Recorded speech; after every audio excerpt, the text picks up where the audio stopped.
December 7, 1941. Pearl Harbor. 7:53 a.m. The first wave strikes like a thunderclap across an unguarded dawn. Mitsubishi A6M0 scream low over Battleship Row, their engines shrieking a mechanical fury that tears through the humid Hawaiian air. Below, the USS Arizona groans, a death rattle of twisting steel and exploding magazines. Fire blooms orange and black against the pale morning sky. Admiral Yamamoto receives the coded message aboard the flagship Nagato, anchored in Hiroshima Bay, 6,000 miles to the west. Tora, Tora, Tora. Complete surprise achieved. In the fleet anchorages of Kure and Sasebo, champagne corks do not pop. The Japanese Navy does not celebrate prematurely, but there exists, in those first electric hours, a collective exhalation. A sense that mathematics has aligned with destiny. That careful planning, executed with samurai precision, has purchased Japan the breathing room it desperately needs. 6 months, Yamamoto had told Prime Minister Kono. Perhaps a year if fortune smiles.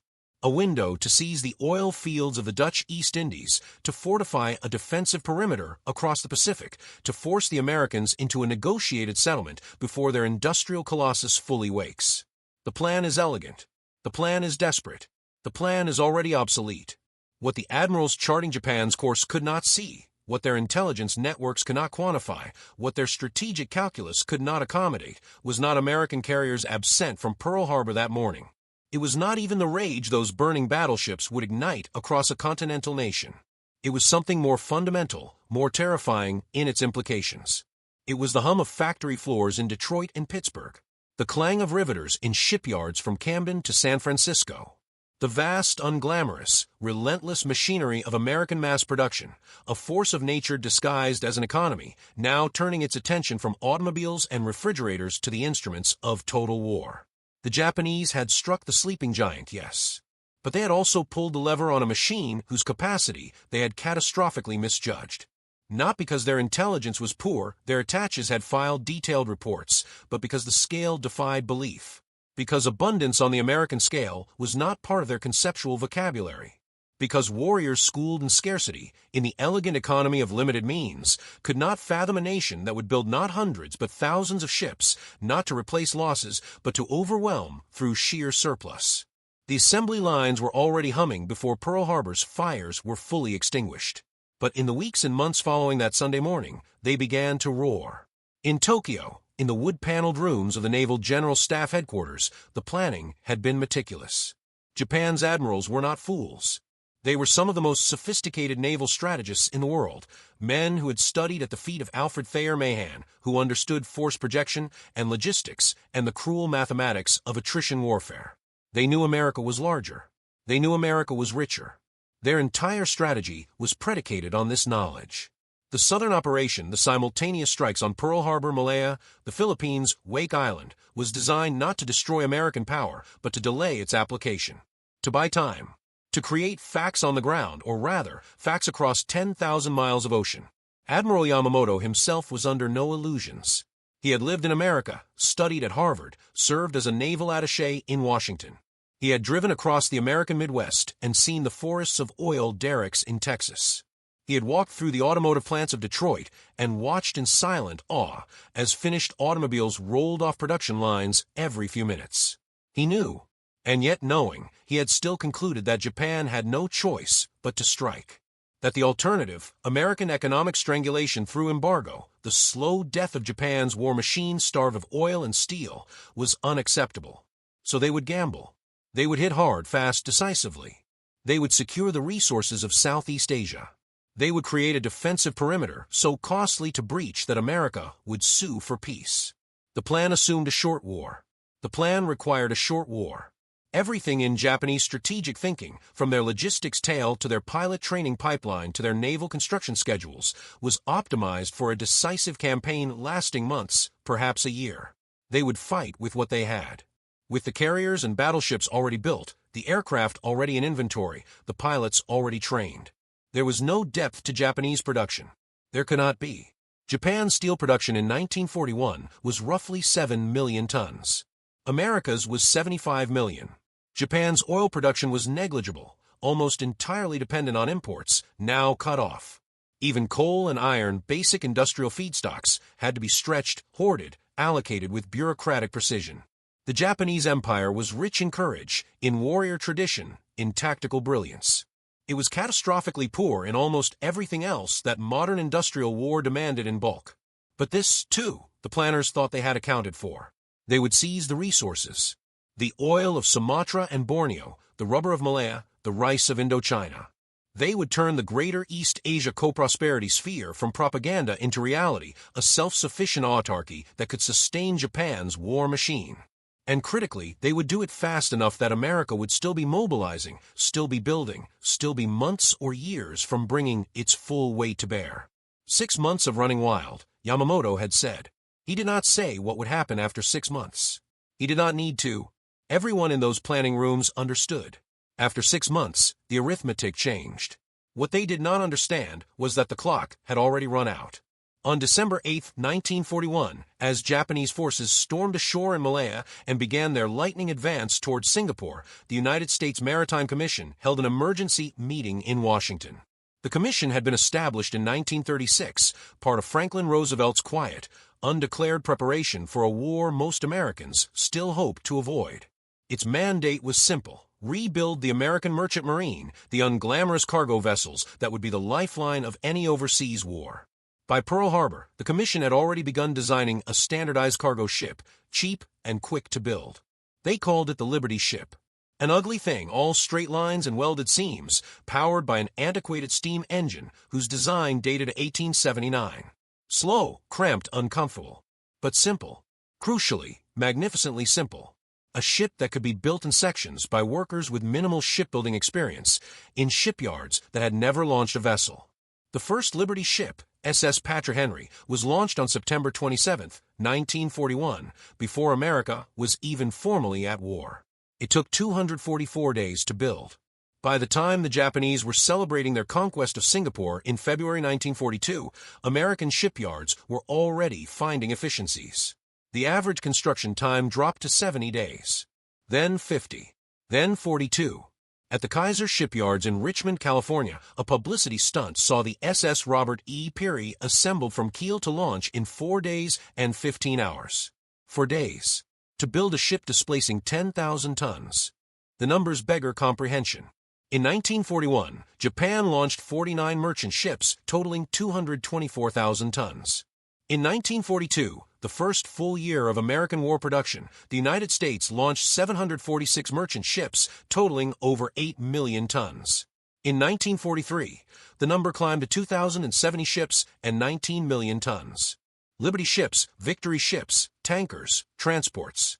An avalanche of steel. Japan's entire merchant marine in 1941 totaled about 6 million tons. America replaced that entire tonnage every 4 months. And this was just merchant shipping. The warships, the carriers and battleships and cruisers that would actually fight the war, were being built simultaneously in different yards by different workers, part of a production surge, so vast it was essentially 2 separate military-industrial miracles happening in parallel. At Kure Naval Arsenal, where Japan's greatest warships took shape, the mood in early 1942 was still confident. Victorious. The conquest of Southeast Asia had proceeded like clockwork. Hong Kong, Manila, Singapore, the supposedly impregnable bastions of Western colonialism, had fallen with almost humiliating speed. The British battleship HMS Prince of Wales and battlecruiser HMS Repulse, sent to defend Malaya, had been sunk by Japanese torpedo bombers in a single afternoon, demonstrating what air power could do to surface ships caught without air cover. The lesson was not lost on anyone. Japan's combined fleet was the most powerful, most experienced naval force in the Pacific. Its pilots had been honing their skills over China for years. Its ships were commanded by men who had spent decades studying naval warfare. And in those first 6 months, as Yamamoto had predicted, they ran wild.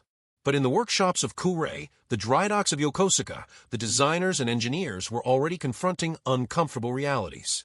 The carrier Shokaku, damaged at the Battle of the Coral Sea in May 1942, would take months to repair.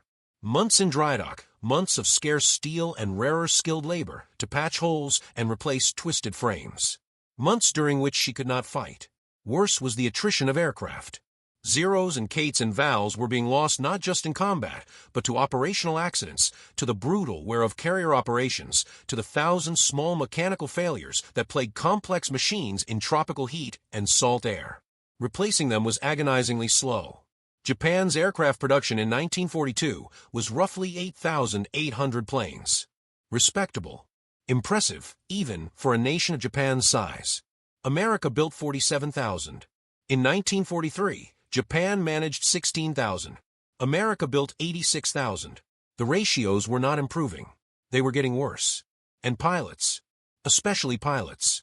Japan's naval aviators were the best in the world in 1941.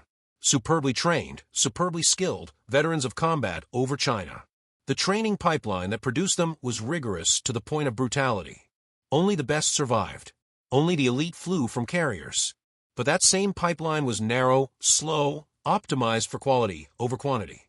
When experienced pilots were lost, shot down, killed in crashes, drowned when carriers sank, they could not be quickly replaced. Japan produced perhaps 5,000 trained naval aviators in 1942. America produced 21,000. And American training, while perhaps less rigorous initially, was systematic, scalable, designed to churn out competent pilots in volume. The Americans could afford to lose pilots and planes. They could afford to learn through bloody experience because the pipeline behind them was bottomless. Japan could not afford to lose anything. Every carrier sunk was irreplaceable. Every veteran pilot killed was a wound that would not heal. This was the terrible algebra that Japanese planners began to grasp as 1942 wore on. That they were not fighting a war of skill against skill, valor against valor. They were fighting a war of addition versus multiplication, of craftsmanship versus mass production, of a closed system with finite resources versus an open system with resources that seemed, from the Japanese perspective, effectively infinite. The symbol of this mismatch, though no one could see it as such at the time, was the aircraft carrier. In 1941, Japan had 10 aircraft carriers. America had 7. A ratio that seemed almost equitable.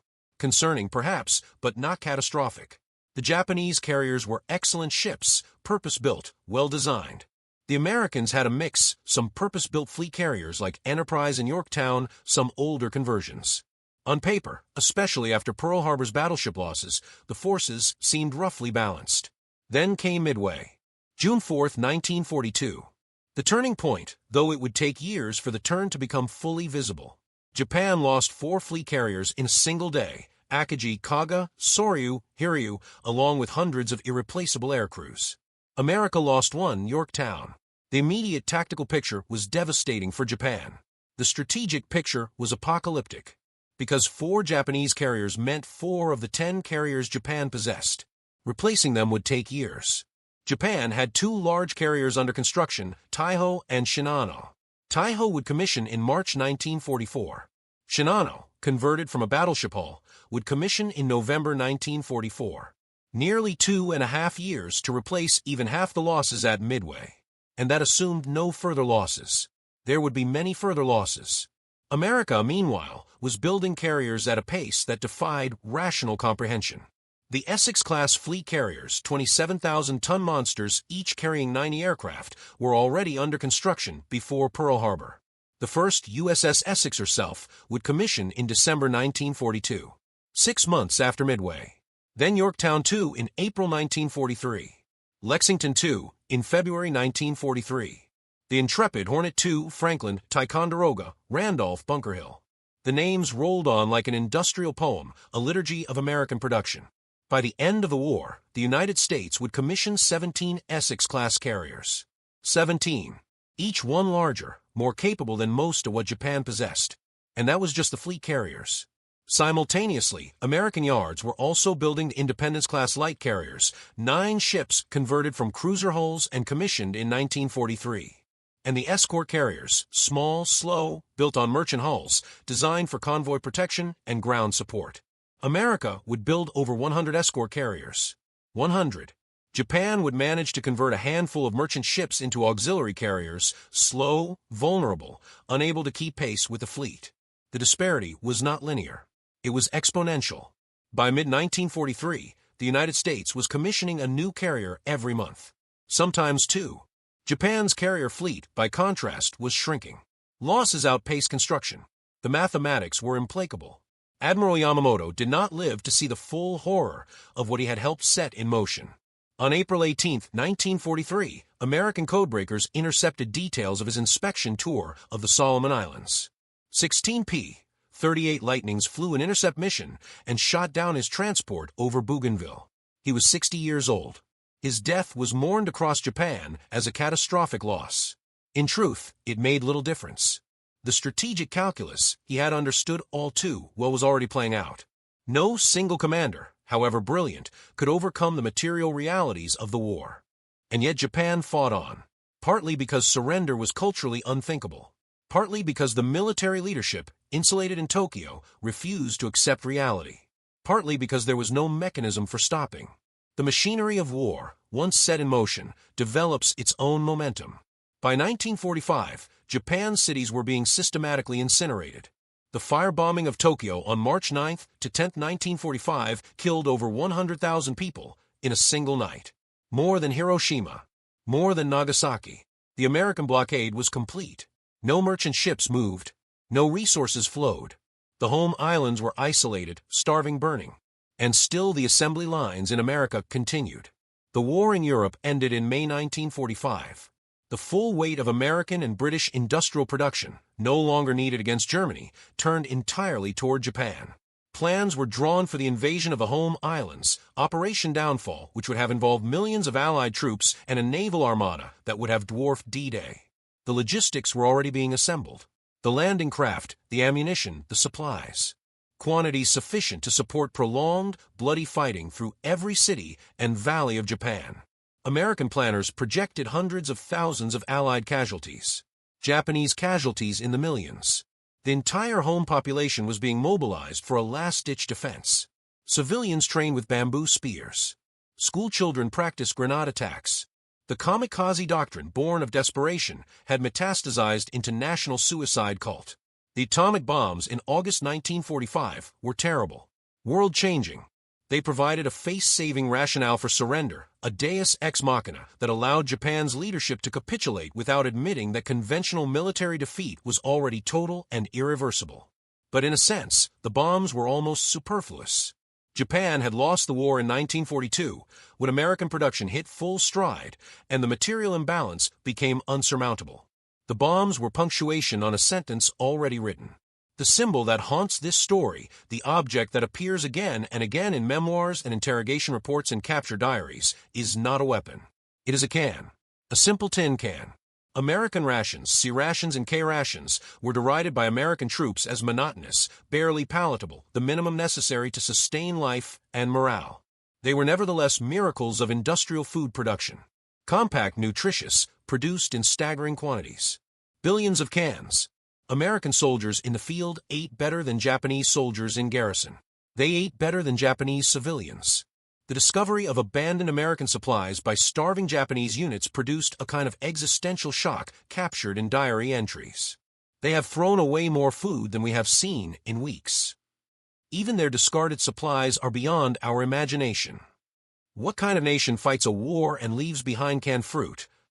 The cans became a symbol of something larger. Of industrial capacity translated into military force, of a nation so rich it could afford to feed its soldiers fresh peaches in the middle of the Pacific, of an enemy that was not just militarily superior, but incomprehensibly, almost offensively abundant. The psychology of fighting such an enemy is corrosive. It undermines morale in ways that battlefield defeats do not, because it suggests that the struggle is futile not because of cowardice or poor tactics, but because the material realities are insurmountable. Because the other side has already won through the simple act of existing at a scale you cannot match. Japanese planners had known about American industrial capacity. The numbers were in their intelligence reports. 75 million tons of steel versus 7 million. 200 million people versus 70 million. They had known. But knowing abstractly and experiencing concretely are different things. The Americans were not supposed to be able to mobilize that capacity quickly. They were not supposed to be politically unified. They were not supposed to endure casualties. The plan required them to be soft, decadent, unwilling to pay the price for a war across the Pacific. This was the fatal miscalculation. Not about industrial numbers, but about American will. The attack on Pearl Harbor did not cow America into negotiation. It unified a fractious, isolationist nation into a single-minded instrument of total war. And once that will was yoked to that industrial base, the outcome was never in doubt. After the surrender in September 1945, American occupation forces fanned out across Japan. They found a nation in ruins, cities reduced to ash fields, populations malnourished, sick, traumatized, an industrial base that had not just been defeated but effectively dismantled. The great naval arsenals at Kure and Yokosuka were graveyards. The carriers and battleships that survived the war sat immobilized, awaiting scrapping. The mighty Nagato, which had been Yamamoto's flagship when the war began, was expended as a target ship in the Bikini Atoll atomic tests. The symmetry is almost too perfect. The ship from which the orders went out to attack Pearl Harbor, destroyed by a weapon representing industrial and scientific capacity on a scale that dwarfed even the assembly lines that built the carriers. Japanese officers, imprisoned or awaiting trial, had time to reflect. Some of the interrogation transcripts and post-war memoirs grapple with the enormity of the miscalculation. Admiral Mato Magaki, who survived the war as one of the few senior commanders still alive, wrote in his diary about the realization that had come too late. We thought we were fighting a war. We were being processed by a machine. The metaphor recurs. The sense that Japan's military, for all its skill and valor, had been fed into an industrial process whose output was predetermined. That the battles, the tactics, the bravery, all of it was ultimately irrelevant against the brute mathematics of production. The legacy haunts Japanese strategic thinking even now. The war is remembered as a tragedy, an act of national hubris born from desperation. The miscalculation, the belief that spirit could overcome material, that a short, sharp war could forestall industrial mobilization, is studied as a cautionary tale. In American memory, the war often focuses on battles and heroism, on D-Day and Midway. But the deeper truth is more prosaic and more terrible. America won World War II in the shipyards and factories. Won it before most of the famous battles were even fought. Won it by being able to produce ships faster than they could be sunk, planes faster than they could be shot down, weapons and supplies in quantities that simply overwhelmed any possible resistance. The assembly line, in the end, was the most devastating weapon of the war. Not the atomic bomb, not the aircraft carrier, not even the submarine, but the system that could produce them endlessly, reliably, faster than they could be destroyed or consumed. The Japanese admirals had planned for a short war because they understood their limitations. What they failed to understand was that the American assembly lines promised no war would be short. That once fully activated, once committed to total production, the American industrial machine would simply continue, day after day, month after month, until the job was complete. Until victory was not achieved but manufactured.